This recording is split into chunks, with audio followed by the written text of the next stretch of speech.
اعوذ باللہ السمیع العلیم من الشیطان الرجیم من ہمزہ ونفثہ ونفثہ۔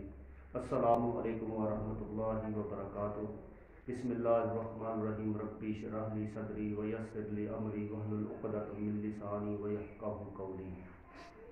پیارے معززین سامعین اور میرے ہم وطن پاکستانیوں، آج سے ہم ایک سلسلہ شروع کر رہے ہیں جس کے اندر طب نبوی اور روحانی علاج معالجے کا سلسلہ شروع کیا جائے گا، جس سے مسلمان اور بلا تفریق مذہب انسانیت اس سے فائدہ اٹھائے گی انشاءاللہ تعالی۔ اور آپ دوستوں سے امید ہے کہ آپ مجھے ضرور لائک اور شیئر کریں گے اور اس چینل کو پذیرائی دیں گے۔ آج کا چونکہ جو میرا موضوع ہے وہ ہے ہائی بلڈ پریشر۔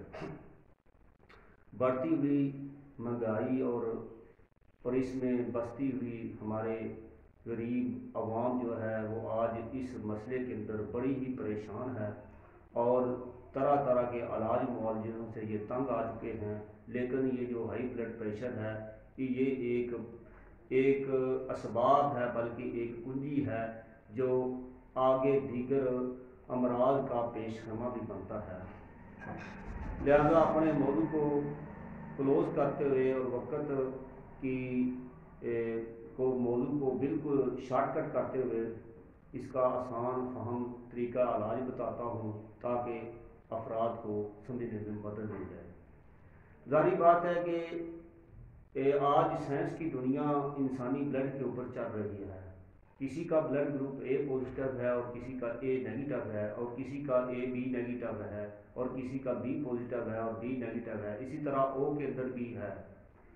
اب ہر بندہ جو ہائی بلڈ پریشر کے اندر مبتلا ہوتا ہے اس کا مزاج طب یونانی اور طب مفرد اللہ اور آیورویدک کے اندر اس کا بالحاظ مزاج علاج کیا جاتا ہے، جو ایک سہل طریقہ علاج ہے۔ تو سب سے پہلے تو مریض کی اس کنڈیشن کو جاننا پڑے گا کہ مریض کے اندر آیا کھارپن زیادہ ہے، اس کے اندر ایسڈ کی موجودگی ہے یا اس کا بلی روبن زیادہ بڑا ہوا ہے، تو اس اعتبار سے اس کا پھر علاج کیا جاتا ہے۔ چونکہ میں یہاں پر طب کے فنون کی بات نہیں کرنے بیٹھا، میں یہاں پر علاج معالجے کی بات کرنے بیٹھا ہوں، تو اس کی طرف آتے ہیں۔ دیکھیں جناب، آپ جس بھی ایج کے اندر ہیں، یعنی میرے یہ تجربے میں بات آئی ہے کہ 35 سال سے لے کر آگے تک کی ایج کے اندر یہ بلڈ پریشر کا مسئلہ بہت زیادہ عام ہو رہا ہے، اور اس کے اندر اسباب ہے ہماری غذا جو ہم زیادہ کھاتے ہیں اور مقدار اور بھوک کا لحاظ رکھتے بغیر کھاتے ہیں ہم۔ لہذا میں تو اس میں یہ کام کرتا ہوں، میرے پاس جب کوئی پیشنٹ آتا ہے میں اس کو سب سے پہلے یہ کام کرتا ہوں کہ اسے جوں کے دلیے کے اوپر، سبزیوں کے اوپر، سادہ بالکل غذاؤں کے اوپر لگا دیتا ہوں، اور کعبہ جا جو بھی بیان کروں گا اس کے اوپر لگاتا ہوں، تو مجھے بڑی کامیابی ملتی ہے بغیر کسی دوا کے۔ تو وہی میں آپ سے شیئر کرتا ہوں اپنے تجربات۔ جناب، آپ نے یہ کام کرنا ہے، کدو لینے ہیں، ان کے اندر تھوڑی سی ادرک، تھوڑی سی کالی مرچ اور حسب ضرورت نمک، اور اس کے اندر جناب آپ نے جون سا بھی آپ کے پاس کوکنگ آئل موجود ہے، یا دیسی گھی ہے، یا زیتون کا تیل ہے، یا میٹھا تیل ہے، اس میں جو بھی آپ استعمال کرتے ہیں، لیکن اس کے اندر آپ بناسپتی گھی نہیں کھا سکتے، یہ اس کے اندر پرہیز ہے۔ تو کرنا یہ ایسے ساگ کی طرح پکائیں اسے، اس کے اندر یہ چیزیں ڈالیں اور چمچ کے ساتھ اسے کھائیں، ساتھ دلیا پکا لیں جون کا۔ یہ 15 دن تک آپ کھاتے رہیں اور سبزی ساتھ چینج کرتے رہیں، کبھی گاجر بنا لی، کبھی مولی بنا لی، کبھی کوئی اور چیز بنا لی، تو اس سے انشاءاللہ تعالیٰ جو آپ کے اندر مسئلے مسائل چل رہے ہیں وہ کافی حد تک کور ہو جائیں گے۔ اس کے بعد ایک کعوہ بڑا ہی مشہور معروف بتا رہا ہوں، یہ کعوہ استعمال کریں انشاءاللہ تعالیٰ، اسے پانی کی جگہ پر پئیں۔ دعویٰ تو شفا کا ہم کر نہیں سکتے، اصل حکیم کی ذات تو اللہ رب العزت ہی ہے، یا اللہ یا حکیم اس کی صفت ہے۔ تو یہ کعوہ جو ہے بڑے کام کا ہے، یہ ہے ادرک ہے، پودینہ ہے، سفید زیرہ ہے، ان تمام کو آپ 2 لیٹر پانی کے اندر ایک ایک چمچ ڈالیں اور ابال کے جب یہ آدھا رہ جائے تو اتار کے رکھ لیں۔ اس کے اندر آپ کی مرضی ہے، آپ نے شہد ڈالنا ہے یا گڑ ڈالنا ہے یا چینی ڈالنی ہے، با اعتبار آپ کے ذائقے کے. اگر کوئی شوگر کا پیشنٹ ہے تو پھر وہ ویسے بھی پی سکتا ہے. اب اس پانی کو، اس کعبہ کو آپ پانی کی طرح پیتے رہے انشاءاللہ تعالی، تو یقیناً میں کہتا ہوں کہ اس سے جو ہے نا وہ بلڈ پریشر اپنے لیول پر آ جائے گا، جس کا 130 40 60 کے اوپر رہتا ہے وہ کم ڈاؤن ہو جائے گا.